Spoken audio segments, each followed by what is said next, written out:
Pour ou contre la piétonisation du centre-bourg. Cette décision, le maire du Fontanil, près de Grenoble, ne veut pas la prendre seul. Il a donc choisi le référendum. La place de la Fontaine, le cœur du Fontanil Cornillon, petite commune de 3000 âmes, dont 2 tiers d'électeurs. Beaucoup ne parlent plus que de cela. Le projet de rendre le petit centre piéton divise. Il inquiète surtout la plupart des commerçants. Nous, on a 50% de notre clientèle qui est extérieure au Fontanil. Donc ces gens se déplacent forcément en voiture.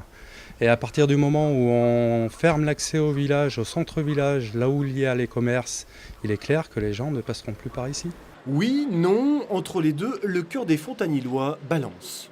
Comme on tient beaucoup à nos commerces, on a tendance à dire qu'il faut les défendre. D'un autre côté, vu le passage intense des voitures et le nombre de piétons et d'habitants du Fontanil, c'est vrai que pour le centre du village, ça fait envie aussi de se dire que ça pourrait être calme, tout en ayant les voitures juste à côté. Les automobilistes, la bête noire des riverains et du maire pour qui la densification de la commune impose des choix. Mais plutôt que de passer en force, il a choisi la démocratie directe, autrement dit, le référendum. La place de la Fontaine est aujourd'hui une voie de délestage. Et puis quand on s'arrête, eh bien on se met en double fil, triple fil, etc., etc. Alors imaginez-vous 50% de plus de population à terme.